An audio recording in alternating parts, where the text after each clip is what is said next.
we're back. The MMA Mafia podcast, episode 3. We're back here. It's Monday evening. UFC 235 was on Saturday. Me and Robert watched it. We watched it and we tried to get some live commentary out there. Hopefully we'll have those uploaded to YouTube soon, just in case you missed it. It was a good event. I actually liked it. I think some people thought it was boring. They thought the co-main event and the main event were boring. I actually enjoy those kind of fights. What do you think? Man, I prefer the technical fights over, the barn burners. But, I mean, it is good when you get a diverse card where you have some crazy barn burners, but then you also get those very technical matchups. And Agreed. I feel like we were treated to both of them. So exactly, I couldn't be angry with that. Exactly. The card started off with some no-name fights. I tried to watch them, but I really was anticipating the Diego Sanchez and Mickey Gall fight. I think I picked Diego Sanchez on the episode 2 of the podcast. I had Mickey Gall. You had Mickey Gall going. Yeah. In my heart, I wanted Diego to win, and I saw his avenue to victory, which is what he did. But in my head, I figured Mickey Gall would most likely win. I just picked Diego because my heart wanted him to win, and I felt like there was a chance for him to win if he followed a certain path. But obviously, I'm with you. Like my logic said Mickey Gall was probably going to win that fight, but I was glad it played out the way it did. For the most part, I feel like I was picking Mickey Gall just because, we kind of feel like Diego's on his way out. Yep. I mean, we've seen him suffer some brutal losses, some Matt crazy Brown. knockouts. Yeah, the elbow. And Mickey Gall is like the younger lion, as they call it. He's coming up. He looks super sharp. He only has one loss. But then I think I made the mistake of sleeping on Diego's ground game. And his experience. His experience, veteran. Mickey Gall usually does very, very well on the ground. And I kind of thought maybe if it did go to the ground that Mickey Gall would have the advantage there. But obviously He was completely wrong. What I saw was Mickey Gall came out, and I think he was trying to live up to his pre-fight prediction that he was going to get the knockout in the first round, and he really was. He was putting full power on every shot, and he got tired near the end of that first round, and I think from there he was fucked. Yeah, and he used Diego a lot of sensed torque in his punches. He was swinging very wide. You could tell he was guns blazing. He was trying to get Diego, and it was very similar to Alex Hernandez versus Cowboy, where Cowboy was the old veteran who kind of had a suspect chin at that point, and Alex Hernandez super cocky, just like Mickey Gall, thinking he was going to go in there and put him away in one round, and I felt like this is the same thing. Yeah. On a lower level, the hype wasn't as much, but I felt it was the same scenario. And I'm glad it played out the way it did, and then come to find out, Diego posts on his Instagram after the fight that Mickey was biting him and eye gouging him. I don't know if you saw it. I didn't see it during the fight. I didn't see it. There was a lot of scrambles and rolling around in that fight. It could have been accidental. We don't know. Maybe the eye gouging. I think the biting was on purpose. You think that one is on purpose? Probably. That looked like a pretty good, decent sized bite mark. I believe he had it on the right side of his chest. And it was in the outline of a tooth. Yeah, of definitely. The jaw, so. For sure. That was wild. I didn't see the eye gouge, however. Yeah. I'll have to go back and watch that. Yeah, one. I think I will go back and try to see if I can pinpoint where he got bit. But that's wild. I don't know if he was desperate, or if he's just a really bad sort of loser. I don't know. It was a tough one. It was very weird. He's young. Yeah, he's young for sure. And Senator then Mike Tyson came out a little bit. Yeah, for sure. Then the next big fight was Johnny Walker. He is a beast, and like he said, his worst enemy seems to be himself at this point, because his post-fight celebrations are wild, and he did the worm and pulled his shoulder out of a socket. I think it sounds like he's going to be fine. Yeah, so he landed that flying knee. He jumped super high, even though he's already super tall, right to the jaw. Quick knockout. I don't know. I think even Dana commented it on after the fight. They were talking about maybe a title shot or something. He was like, "No, I don't want to." He didn't want to give him something that serious right this soon. The people he's beaten aren't like top tier guys. They're not even ranked. So maybe the last guy might have been in the top 15. I don't think so. But yeah, he needs to just keep climbing the ranks. I think Dana's starting to learn because he gets really excited with these up and comers, and he wants to like feed them to the sharks right away. It's not smart. And it hasn't worked for a lot of the people that he's brought in. Cody Garbrandt. Cody Garbrandt, Paige Van Zandt, Sage Yep. Northcutt. We talked about this last time too. Yep. You need to follow the boxing, even though boxing isn't always the best model to follow. They do right by their prospects. They give them a lot of cans, and they let them build confidence and a big record and the experience. And they need to do that with guys like Paulo Costa and Johnny Walker. Yeah, especially when you're fighting in the biggest organization, you know, and you got all the bright lights on you Yep. and the jitters and everything. So yeah, they got to get them, you know, maybe put them on some fight night cards or you know, on ESPN and build their way up. And then, you know, I would like to see that. I think recently they put someone on a pay-per-view card. Who is that? I think that was Pedro Munoz. I'm thinking of. Pedro Munoz, Yeah. the one that with Cody. But we'll get to that. We'll get to him a little bit, yeah. After the Johnny Walker fight, the next big fight was Zabit Magomed Shapirov. I think I said that right.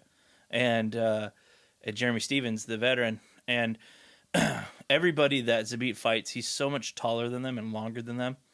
It's hard for them to get inside. Even with Jeremy's knockout power and he can cover distance quickly, he was never able to land a decent punch until the third round. And Zabit just outclassed him with his striking is so technical, and he's like a creative fighter on UFC where you give him all, where you can go in and edit his attacks. He has all the attacks. He doesn't just have an overhand right, a left high kick. He does all the different techniques. He's like the embodiment of I don't know if you've seen this meme, but they have like a controller, like a PlayStation controller, and it has the, you know, the typical buttons, but then there's one next to it and it has like multiple buttons like all around it. He's so well rounded. His ground game is insane. Yep. So I mean, he's not really worried about anywhere the fight goes. Yeah.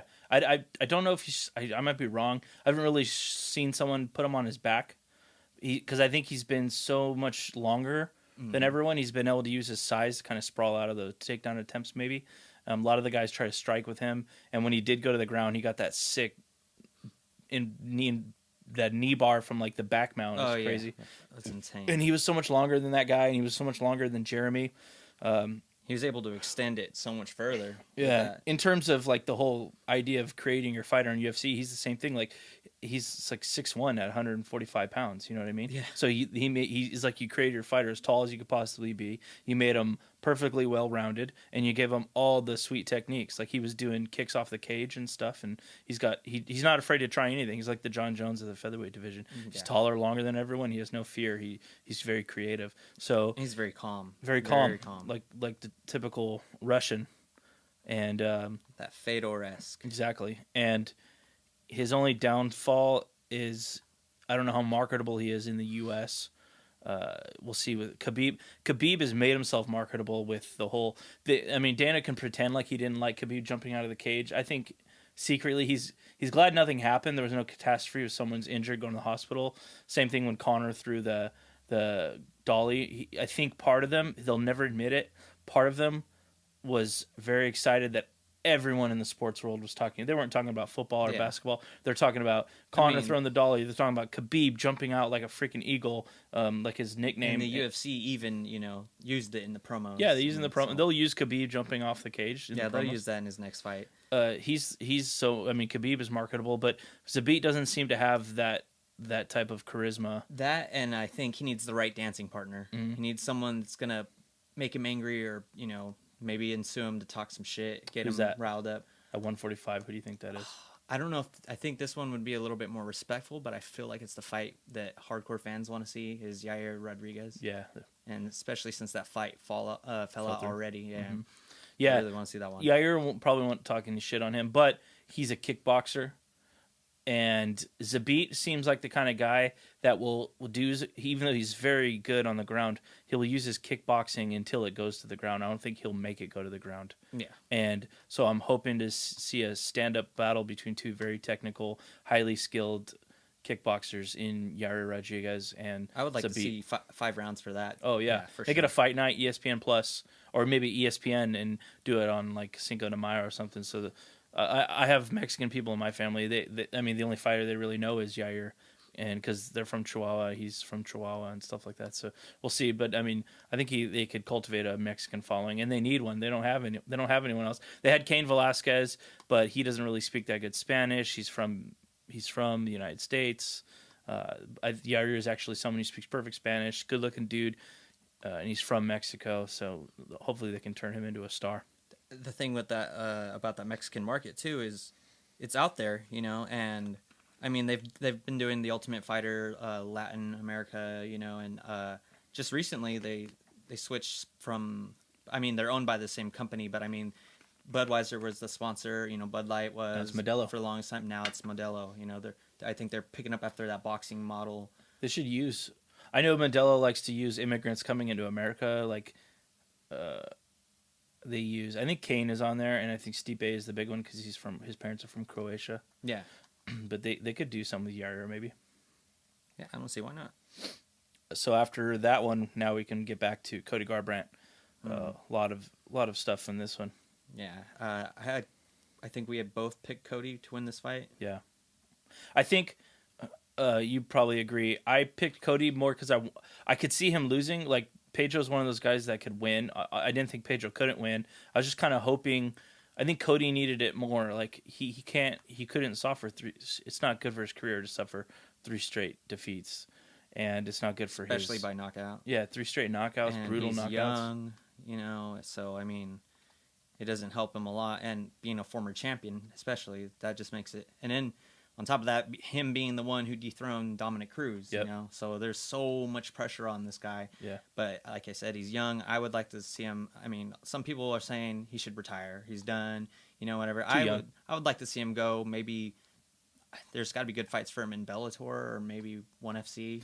I don't think the UFC would cut him. I think he's still too marketable. I know he's signed with their drink, right? Body Armor. Yeah. And he just needs. I mean, I know he probably wants to get back in there right away.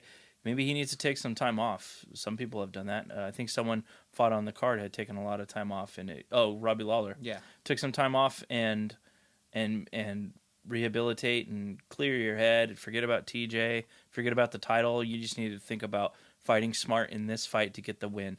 And he used to do that. He got in this mode with TJ where he got all frantic and starts swinging crazy, no head movement. And then against Pedro Munoz, I know he says he got headbutt, and it looks like he probably did from that one angle. And yeah, it was really hard for me to see it, but I could. It looked it was very close. So I mean, I wouldn't say it didn't happen. I couldn't see it. Maybe I would have to keep watching it, Mm-hmm. But the good thing, I mean, his knockouts aren't like flash KOs where he's going to sleep. Yeah, he's kind of pounded out, and but his eyes do roll though. His eyes do, yeah. But he's never like. It's never like Chuck Liddell style, like knocked out and you just fall. You either fall straight forward or face back. Yeah, he slowly gets dropped to the ground and pounded out. And when all 3 times the ref's stopping it, and Cody's still trying to fight. Yeah, and he's just angry. You can tell he's angry after every one of them. Yep, and he wants to go get it back. He gets hit and he wants to get it back, and it's like someone really needs to get in his ear. And I mean, his aggression and the pit bull in him is what got him to the dance. But now that he's there, he's only going to be fighting the best. He needs to do like he did in the Dominic Cruz fight, where he'll drop him and he'll back up and reset and go again and not headhunt and not get wild and crazy. Because like with the whole we were talking about, it was similar to Aaron Pico and Henry Corrales. Like Aaron Pico had that fight, man. But he got crazy for no reason. It was unnecessary. Yeah. He was going to get the knockout. If he just chills out, doesn't headhunt, doesn't clinch and Don Fry him, you got to back up and peg him again and take your time. Don't go crazy because Cody could have still won that fight. He definitely should have reset. Maybe listen to his coaches a little bit. I'm not sure if they were yelling. They were probably telling him like calm down. Yeah. I can. And only Uriah imagine. Wasn't in this corner for that one. He was in Sacramento or something. But Cody did not look. He didn't look terrible in the exchanges. Yeah. He was just the one that he was landing too. It's just he didn't land. He landed some second. great knees, some flying knees. He was landing. Some of his punches were thrown a little too wide, and he was missing like 3 or 4 at a time. But he was definitely in the firefight. He was just the one that got burnt at the end. So it's a bummer. I think he needs to take some time off, and I'd like to see him fight Jimmy Rivera next. I would like to see him. Also, take time off, maybe switch camps. I think we talked about this earlier. I would like to see him switch camps. Someone that's not like, you're still the champ, you're the best. Yeah, because Uriah is like his really close friend at this point, and I mean, I know nothing about them. I mean, they could hear this and be like, you don't know what you're talking about. If you've seen them, the way the alpha male is on like the embedded episodes in the past, you see that they all come together like a family on, which is good. Yeah, that's good and all, but there's got to be a certain point where maybe it's hard for them to tell him, hey, maybe you should try something else, or and then you got to also think, how many new tools is he picking up? Is he just repeating the same stuff? Like, he seems to be throwing a lot of hooks that miss, man. Yeah. Not a lot of leg kicks, not a lot of body kicks, body shots. Basically boxing. It's just boxing with power hooks. Like, and he's got power. He's got knockout power, but he's got to complement his game and use. He's got good head movement. I mean, he grew up a boxer, and just get back to. I think he needs to get back to basics and kind of use that aggression wisely, similar to what. Is it Mark Perry? What's the name of that crazy dude from Florida? That right now he's with Jackson's. He just got armbarred by a cowboy. Oh, Mike Perry. Mike Perry. Similar to what Mike Perry needs to do. They fight the same way. They're super gangster. They're like caged animals, and they could still use that. It's good. That's why they're such badasses. But they need someone to rein them in and kind of make them fight smart, because you want to see them succeed. Yeah. And my favorite, my most anticipated fight was Ben Askren against Robbie Lawler. Great matchup, man. It was insane. Because the question was, Ben Askren has never lost a round, and he's dominating everyone he's ever fought, but he's never fought anyone in the UFC, and he definitely has never fought someone like Robbie Lawler.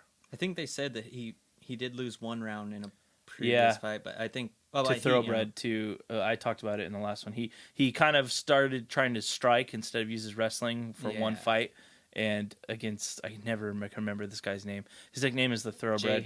Jay Heron. Yeah. Against him, he started to use his striking game. He lost a little bit. He lost like maybe a round or two in that fight, but he still won. Yeah. And right after that, he's like, "What the fuck am I doing? Like, I'm a wrestler. I'm the best wrestler." So we went back to wrestling. Yeah. And Lawler can wrestle too, man, and he was in shape for that fight. He had some time off. He was jacked. I hadn't seen him like that in a long time, and he fucking flipped Askren on his head. Beautiful slam, a la Kevin Randleman, Fedor Emelianenko. Slammed him right on his head. Had him jacked up. Was fucking pounding his face in. But to Ben Askren's credit, I actually thought that it could have been stopped too. Yep, me too.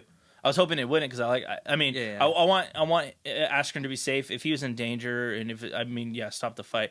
For my own selfishness, bloodlust, I was hoping it kept going. And fucking Askren pulled a rabbit out of his hat, and a lot of debate. Me and you were watching it live, and we were commenting on the Instagram live, and I felt that Robbie Lawler went to sleep and woke up immediately after the fight was stopped. And I don't care. In my opinion, I don't know what the true rules are. In my opinion, Herb Dean did the right thing. If I'm a ref, I don't care if you're waking up a second later. As soon as you go to sleep, the fight's over. Yeah. I don't care if you wake up a second later. His hand definitely went limp. That's not a natural thing to just fucking drop like that. Yeah, he for sure went out. I feel like, we had a couple different ideas of what might have happened. Maybe like... who I think you said Joe Rogan and Brendan Schaub were talking about, maybe Askren let up on the choke a little bit because he saw Herb Dean coming in. It. Yep. Yeah, and then there was the thing I said where I feel like maybe once he went limp, like your whole body kind of shuts down. Mm-hmm. Maybe his neck wasn't so tense, and he maybe caught some air and was able to wake up a little bit from that. Yep. It's like, I'm not debating that Lawler could have continued, but I think that as soon as you go to sleep, the fight's over, even if it's for a second. Whether it's a knockout, whether you're choked out, as soon as you go unconscious, the fight should be over. You shouldn't be allowed to continue. And then at the post-fight press conference, Ben Askren was saying he didn't even want to fight Robbie Lawler in the first place. Robbie Lawler. Oh, yeah, you're right. I didn't want to fight Robbie. Yeah. He likes Robbie Lawler. And he was saying, I think he wants the winner of Masvidal until... Yeah, they're already talking shit. Yeah. Did you see that? Oh, no, what happened? I'll pull it up for you. So, what happened was... he was saying all this and that, and the media was asking him, so what do you think, rematch? And he's like, I didn't even want to fight him in the first place. And then Dana White comes out to close the show, and right away they ask him about that, and he says, he thinks the judges made he thinks the referee made a horrible call, and he thinks the rematch is next. And He was. Yeah. You could tell he was very unhappy. He didn't want. He'll never admit it, but yeah, he didn't look happy, and he pretends like, oh, I like Askren. Why do they think that they don't like them? And then he like when Cyborg he had Cyborg blocked on social media, and he pretended like, oh, I didn't know she was blocked. Like you didn't like her. For Give me my phone, and he's looking at his phone. And he's pretending like he doesn't know how to use Instagram. He's like, so phony. Curse Cyborg UFC. Yeah. This one. Yeah. And if he saw this, which he never will, he would call us both fucking idiots. What do we know? And, you know what I mean? And he'd be right. We don't know anything. We don't know for sure, but to me, it just seems so obvious. And I don't think he likes Askren, and he wants to do the rematch, but none of them want to fight each other. They didn't really want to fight in the first place. Mm-hmm. And Lawler said he doesn't want a rematch, and Askren says I don't want a rematch. And he wants to. He won. I mean, I think he won. I think the fight should have been stopped. So I'm obviously going to say I don't think they should rematch because I think Askren is a clear winner, and he needs to keep moving up the ranks and fight the winner of Till Masvidal. I agree with that. And to go back to that, they after the fight, Ben Askren says, "Hey, at Darren Till 2 on Twitter. Now that there isn't much standing between us, I don't see your loose gums flapping. See you in London, sucker."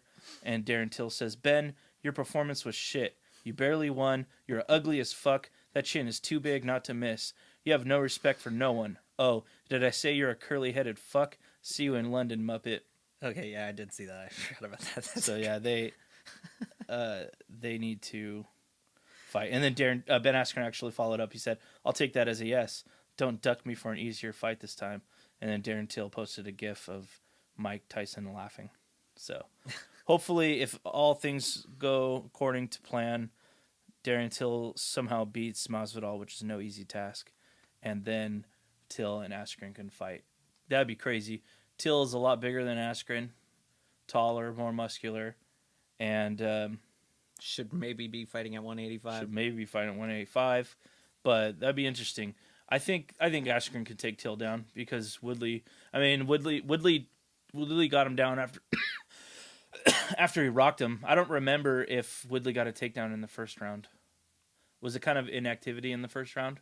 I know Till didn't even really land a punch in that whole fight. Yeah, Till didn't really have anything going for him in that He was fight. gauging distance and feigning a lot in the first round, and I think it was just a lot of dancing. And then in the second round, and then once Woodley got the knockdown. Once Woodley got him down, too, like there was nothing he could do.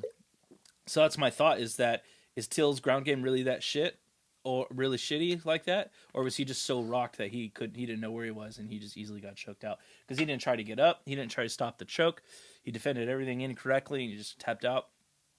But it's tough to say. Like Forrest Griffin says, once you get punched in the face, everyone's got a game plan until you get punched in the mouth. So who knows? He was either rocked and he just didn't know where he was. There's another one like that I like. Yeah. The Mark Hunt one.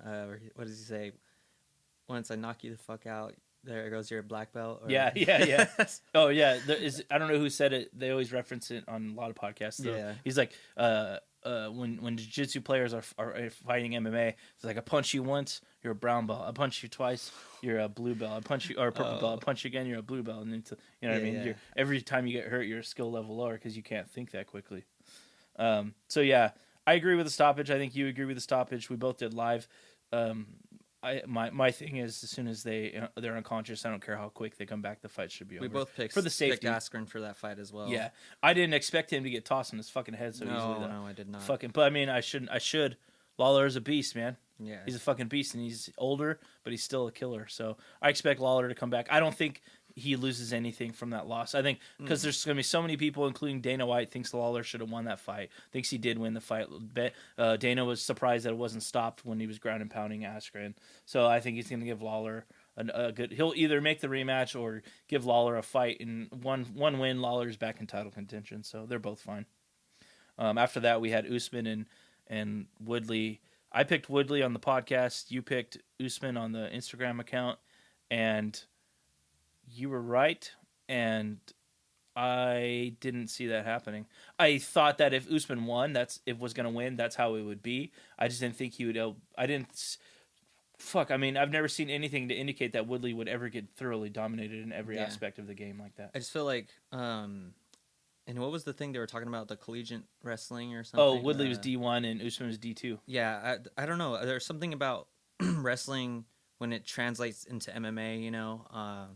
Oh yeah. Sometimes they say it matters. But for me personally, I don't really think it does. But I mean, it When does. you get George but St. Pierre, who didn't even wrestle in high school, John and Jones. he's apparently John Jones never wrestled in. He was JUCO. He was like junior college. Mm-hmm. That's like being the champion at Delta Sierra. You know what I mean? So but at the same time, when you're just a superior athlete, Jones never played football or basketball, but his brothers were both Pro Bowlers in the NFL. And they're straight up athletes. They're all athletes. Yeah, so athletes. Just because he never did D1 college, when you get the knowledge and you're an uber athlete, LeBron James could probably be heavyweight champion if he started when he was 30. Yeah. If he quit basketball and went straight, as long as he's not afraid to get hit, he has the athletic ability to beat all the heavyweights in the. Mm-hmm. It'd be harder for him to get to 265 than it would be to become heavyweight champion. Yeah, that's true. So just uber athletes can do it, and George St. Pierre is a superior athlete, so he didn't need to have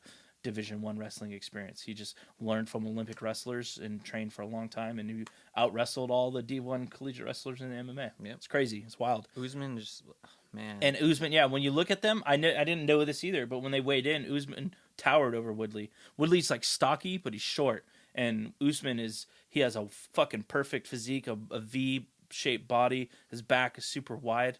But Till towered over him as well, but he didn't have the wrestling. Yeah, he didn't have the wrestling. That's where the difference was here. Usman was the bigger guy, but he was also the much more dominant wrestler. Plus, if you say like this past weekend was the NFL Combine, if you put Usman and Darren Till in the Combine, I guarantee you Usman's going to do better. Yeah, definitely. And the Combine has nothing to do with football skills. They want to know how good of an athlete are you. Because even those guys don't become the best football players, but they want to know how fast can you run the 40, how high can you jump, how far can you jump, how many reps can you do. I think Usman's just if taking specific skills out of it, I think he's a better athlete than Till, and I think he's a better athlete than Woodley. Yeah, for sure.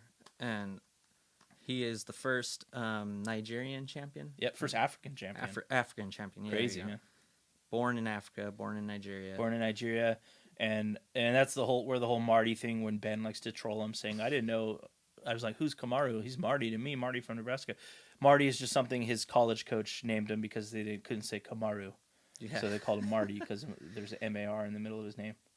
And then apparently Dana White went up to Colby Covington after the fight because I guess he was causing some scene in the audience He was starting to pick fights with Woodley's mom. I think, it's the mom. Yeah. And like his team or something, and his corner people. And then Dana went up to him and said, hey, look, calm down. You're getting the title shot. Just calm down. Don't mess this up. Calm down. Go backstage or something. That's going to be sick. I never hate fighters. The only time I've ever admitted to hating I always want to seem objective too. I don't want to seem biased. The only time I ever got upset at a fighter was when Brock Lesnar beat Frank Mir.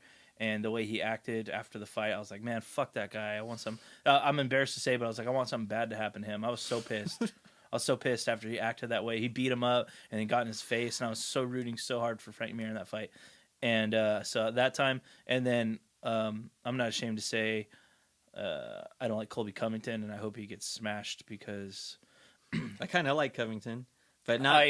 He entertains me. Yeah. But I don't know. I don't know if he really is a Trump supporter, and I don't know if he's really like that. But I'm super political, and I'm not a Trump supporter. So, and I don't like the things that Colby says. The only ill will I have towards Colby is that he used to follow us on Instagram, and I try to post everything possible. Did a post, and everyone was just shit talking on him through the whole comment section, and he went through and I guess read the comments and then unfollowed me. And then when I asked him about it, I said, hey, what happened, man? Like I never shit talked to you. I always posted your gave you fair shake or whatever. And then he tells me you have too many snowflakes in your followers. That's funny. I'm like, wow.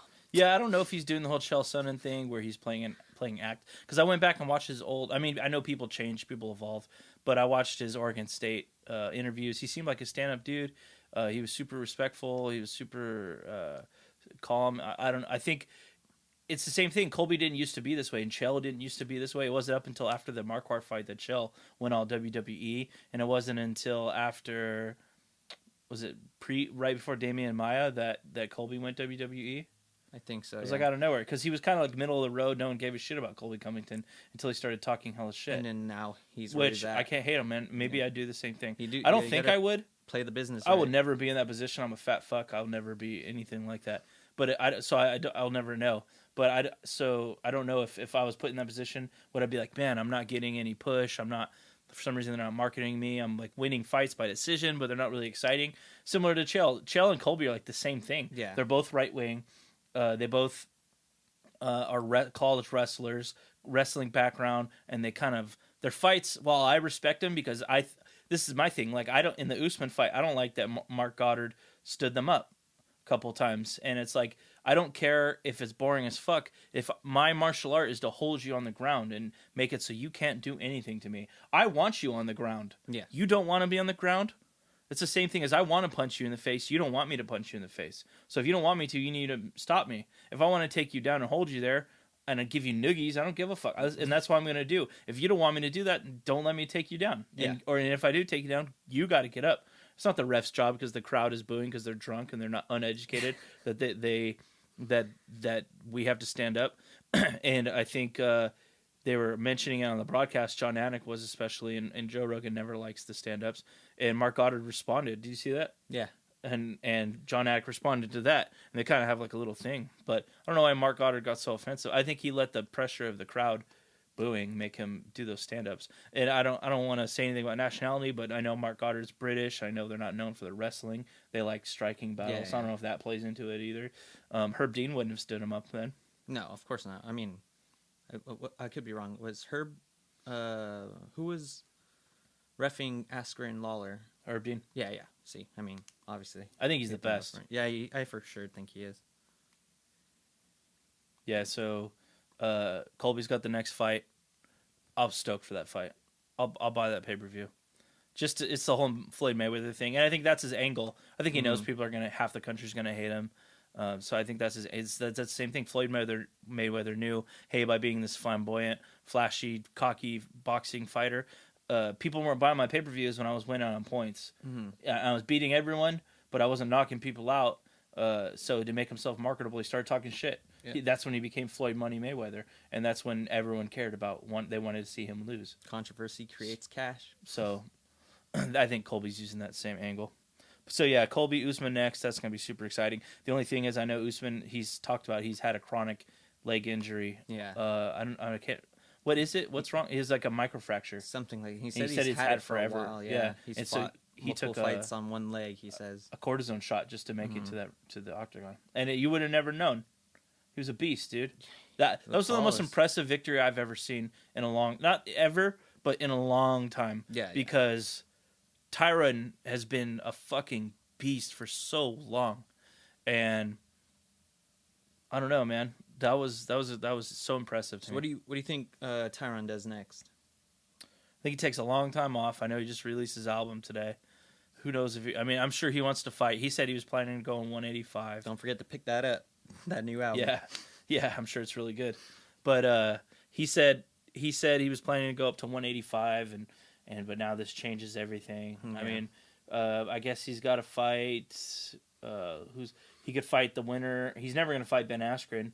It depends on what happens with Ben Askren. He could fight Robbie Lawler again. Run that back. That would be a sick fight, and Robbie could say, "Hey, man, it was a fluke knockout. It will be different this time." I would love to. That's actually what I'd like to see, Robbie versus Woodley. And then if Robbie wins, that puts him. It doesn't matter if he's on like 3 straight losses. That puts him right back in title contention. So, I think that's an awesome fight. Other than that, Woodley could fight the winner of Till and Masvidal. Especially if Masvidal wins, that makes more sense. He could fight Masvidal, get right in there. He could fight Nick Diaz now. Oh yeah, which that probably won't happen because Nick doesn't seem to want to fight anymore. But that would make sense now because they'd both be coming off a loss. Mm-hmm. I thought it was always weird. As much as I'd love to see Nick Diaz fight for a title, how does that make any sense? His last fight is at middleweight, and it was a no contest loss. Yeah. So why would you throw him right? So yeah, him and Woodley could fight now. Woodley could get that money. That could be a pay-per-view. It wouldn't even have to be for a belt, and that could be his big money fight that he always wanted. So yeah, that's where we go from there. And then In the main event, there's not much to say, man. Anthony Smith said he had. I picked Smith to win. I had a gut feeling. I lost $40. I was really hoping to win $300. You were right. Which my head, once again, my head told me Jones was going to walk right through him. But I just had this gut feeling that Smith, he sounded different than most of the guys that fight Jones in the interviews. I really felt he had a game plan to exploit something he saw in Jones' game. But Jones didn't give him any opportunities. And I think that's what he does. Anthony Smith alluded to this after the fight. He's like, maybe that's just what Jones does. He makes it so you get in there. And with this, what things he's doing to you makes it so you can't ever get your game plan going. It's interesting the way Jones fights. I noticed when he fights like these legends, when he fought like Machida or Rampage, anyone like that, he finishes them, but then when he fights these younger fighters, he doesn't necessarily get like the finishes. He kind of just outclasses them, and I think he's content with that, just poking at them, picking them apart. I don't know. Lately, he's been fighting guys closer to his side, other than DC, Gustafson, and Glover, and Anthony Smith. They're all closer to his size. Mm-hmm. So I think the guys he was fighting, like Rampage and Machida and Vitor, they're a lot smaller and body type and attribute. Like Connor said, you got to have attributes to beat me. When Connor's at 145, he's towering all over them. Mm-hmm. It's easier to finish guys you're a lot bigger than. Yeah. And I think that's the thing with Jones. He was able to finish those legends because back in the day, legends didn't give a fuck about weight class. They just fought where they felt comfortable. And nowadays, really big people are cutting down to lower weight classes and stuff. So I think he's fighting people that are have attributes on him. So it's harder to finish those guys. They're more if you guys are more equal in size, they're more durable. So your shots don't hurt him as much as it hurts a smaller guy. So I think that's what's happening too. Plus the legends.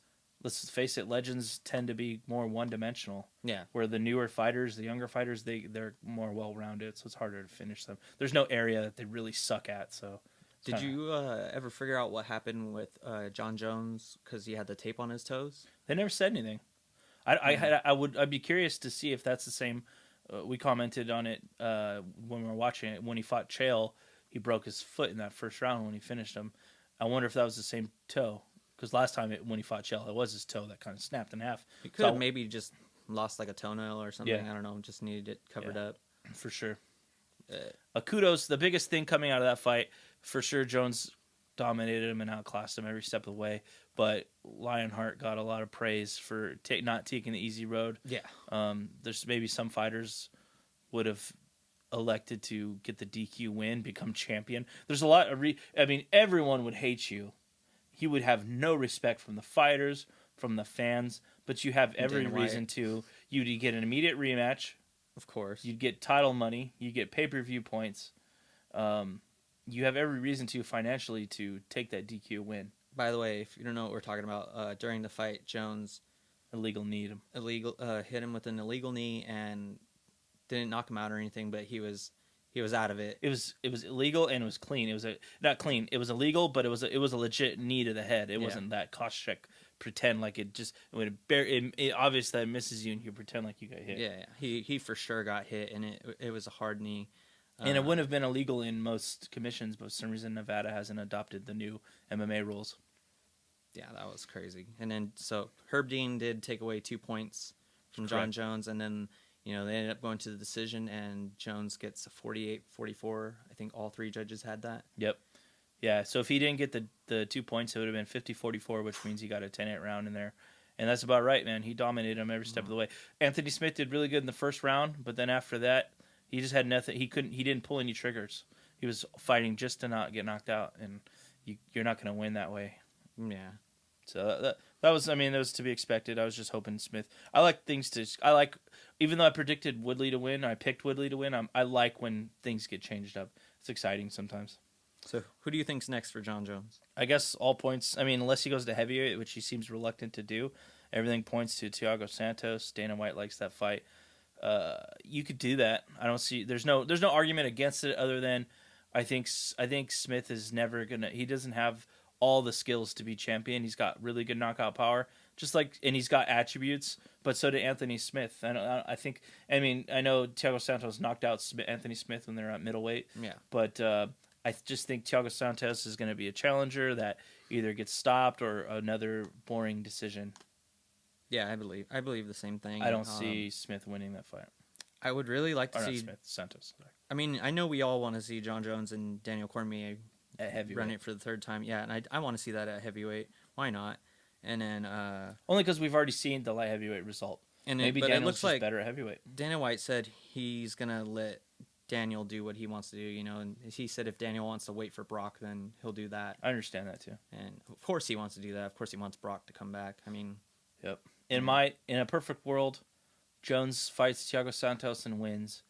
DC fights Brock and wins, and then they fight a trilogy match at heavyweight, and the winner, if John Jones wins, he can continue to win, be the champ, and DC could retire, knowing that he was the best in the world other than John Jones. at 2 weight classes. 2 weight classes. And if he wins, he might be the best MMA fighter of all time. The short, fat, dad bod guy is the best fighter at all weight classes because he's heavyweight of all time. And you got to look at the resume of guys he's beat too. It's insane. And at the late stage of his life. Mm-hmm. He didn't fight in Strikeforce till he was over 30 years old. Mm-hmm. I don't know how old he was, but I want to say he was like 32. Like, that's crazy to accomplish what he's accomplished at that stage of his life, of his athletic career. And it's interesting that he was heavyweight first and then went down, before going back up. Like, not a lot of heavyweights do that. If they're having that much success at heavyweight, I mean, why move? And the whole thing was because Kane, he was never going to fight Kane. Yeah. So he had to move down. But, yeah, it was insane. Daniel Cormier's resume is insane. The guys he fought in the Strikeforce Grand Prix, he was an alternate. He wasn't even supposed to be there. And he's tossing Josh Barnett on his head. He's knocking out Antonio Bigfoot Silva. Insane. And he comes in the UFC. He ragdolls Frank Mir and Roy Nelson, then moves to light heavyweight, beats everyone not named John Jones, goes back to heavyweight, knocks out the best heavyweight of all time, and Stipe Miocic in 1 round. And Stipe's calling for a rematch. It's like, dude, I understand you are the longest reigning heavyweight champion, but you got knocked out super quick. Yeah. Right now, I think you do Stipe and Cain Velasquez. I'd like to see that. I still want to see that fight. So yeah, Stipe, Cain, Daniel and Brock, Jones and DC, and then Stipe can fight the winner of that fight. Or if Jones wins, Stipe can fight Jones for the title. If DC wins, he can ride off into the sunset, and I'd be happy. I know you usually root for Jones over DC, don't you? Yeah, I always root for DC. We're opposites on that. I like DC. I rooted for DC in the first fight they had. Mm-hmm. I rooted for DC in the first fight. I rooted for Jones in the second fight. I don't know, something about DC's swagger kind of bothers me, but and I'm the same with Jones. Like, Jones bothers me. I don't like Jones at all. He's the greatest of all time, but I feel like he's never comfortable in his own skin, and I feel like he's always faking it for the camera. I feel like they're both very cringy when they talk. The only time I've ever liked Jones is the first time him and DC were talking shit to each other. That's the only time I thought he was real. Anytime I've seen him in an interview, I feel just like recently he's fake. Like this. He's like this new good guy. Mm-hmm. You see the way he's like very humble, and he gave so much praise to Anthony Smith. I don't think I've ever heard him do that for a fighter he's just beaten. Yeah, that was intense. Yeah, I don't dig it. I mean, I respect Jones, and he's the best ever, but I just want him to be. I want him to be him, and I feel like he's never ever done that. For some reason, something's weird about him. He's never himself, but you can't deny his accomplishments and his ability. Oh, for sure. And so, but when they fight again, I'm not afraid to say I'll be rooting for Daniel Cormier. We did get a question on our Instagram because we posted we were going to do our podcast, and Brown Lap on our Instagram page asked us, "What is your opinion on Thiago Santos at light heavyweight?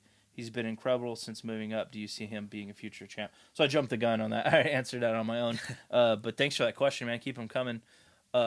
Personally, I love Thiago Santos, but I've just seen too much where he doesn't. You usually just have a feeling, and I have a feeling he's never going to be champion, especially when John Jones is there. As long as John Jones is there, I don't think he's going to be champion. He could possibly do it if Jones, moves up to heavyweight, and maybe they do that. Yeah, I don't see him beating John Jones. I'm trying to think. The only way he can become champion is if Jones moves up to heavyweight, like you said, and then you have young guys like Johnny Walker. Reyes is the guy. I don't remember the last time he fought, but he's super tall. Dominic Reyes. Dominic Reyes is his name? He's a light heavyweight. Let's look it up. Yeah, 'cause I'm not sure. I think Dominic Reyes might be lighter weight. But he's a really tall dude, and he is super athletic, and he's on a big win streak in the UFC. Is it Alex? No. Let's see if I can find it here. Alex Reyes? No. No. Okay. I wish I could just find it. But guys like if Thiago Santos is like the top of, say John Jones leaves, then really guys like Santos, Ozdemir, Smith, they'll all be left fighting for that. Thiago Santos has already knocked out Anthony Smith. The only thing is Gustafsson going to keep fighting? Because if Gustafsson's going to keep fighting, I think he beats Thiago Santos. I think he beats Anthony Smith. He's kind of like if John Jones and Cormier didn't exist, Gustafsson would be your light heavyweight champion. Yeah. There's no one else on his level other than those two guys. Other Anthony Johnson leaving the fight. With Anthony Johnson leaving the fight game and John Jones and Cormier being a heavyweight, Gustafsson reigns supreme at light heavyweight. For sure. So it just depends on if he wants to continue fighting. I know he's flirted with retirement, but I think Santos beats Thiago Santos. Because we've already seen it, Santos probably beats Anthony Smith, even though they'd be at 205 this time instead of middleweight. We'll see what happens. Santos just recently knocked out Jan Blachowicz. We'll see. I think he'd be a huge, even bigger underdog than Anthony Smith was against John Jones. And so it sounds like you are a Thiago Santos fan. So I don't want, not you. No, I am though. He's you are? Yeah, I like him. I mean, I root for him. I did see him get knocked the fuck out by Masasi at UFC 200. That was a bummer. I have another question here. This one is from Surf Jitsu 1. Honest question. How in the world does Ali have so many clients? Seriously, I mean, just the large amount of drama around him whenever one of his fighters is competing would be enough of a clue for me to find representation somewhere else or elsewhere. I think if you're a fighter, you want to be with him. Yeah. All his guys are in the top, man. Yeah, they are now.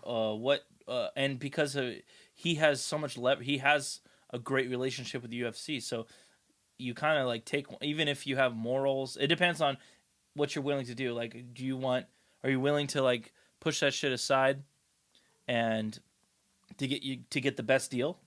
Because he's going to get you the best deal. He's going to get you top fights. It just depends on what you want. But if your moral compass is so strong, you're willing to take less money and lesser fights because you want to be able to sleep good at night, then yeah, dude, it's all personal preference, man. That's what all it is. I don't know anything personally, but I've seen a lot of things on his background that is like suspect.